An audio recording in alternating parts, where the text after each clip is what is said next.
Welcome to Spline Split Science. Winter is right around the corner, and on this episode we're going to try and answer a question we get a lot here at Spline Snowboards. Which skins should I put on my splitboard? Skins allow us to move efficiently through the backcountry.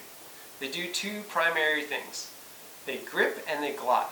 You're going to have more grip and less glide, or more glide and less grip. We want to find that perfect balance for your ability level and the terrain that you're going to be skinning through. First skin I'm going to show you guys is the G3 grip skin.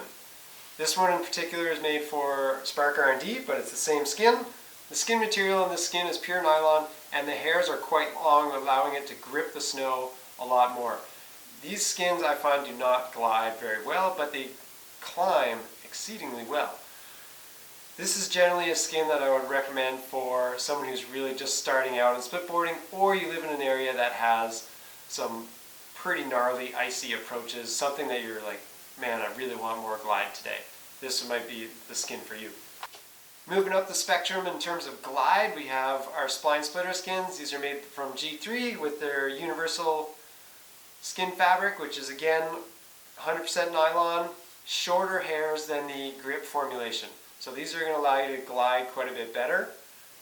Along those same lines of 100% nylon skin is the new Spark skin that we've been using since their first prototypes. Again, 100% nylon, shorter hairs. These will glide quite a bit better than the older grip skins that Spark had. These pure nylon skins are useful from beginner to expert level skinners. They take a ton of abuse. They're super handy to have. They climb really well. They glide well. It's just a great all-around skin, and generally kind of the skin that's going to be your go-to fabric to use. Again, bumping up in the glide category, we have the G3 Glide formulation or skin. These skins are 70% mohair, 30% nylon. These ones are going to glide quite a bit more than the other skins. This is the skin that we would recommend for the advanced splitboarder. There's going to be times where you're going to come up into an icy corner or something, and you might slip on these skins. But that's 2-3 seconds of being kind of awkward. The rest of the time, you're getting a lot of glide, and this is really where we want to be with in terms of skinning. Lots of glide, flatter skin tracks, really efficient travel. That's kind of what we're looking for when we're moving through the backcountry. Similarly, again, the 70-30 mohair mix. These are the Voile Hyperglide skins. It's just a slightly different version, different skin attachments to them. Again, super nice gliding skin. These higher end skins, like the mohair mixes, generally also pack up a little bit tighter, a little bit smaller, and a little bit lighter of a package than the nylon hair skins. On the high end of the glide scale, we have 100% mohair skin. These are a pair of prototype Pomokas that I've had for quite a few years.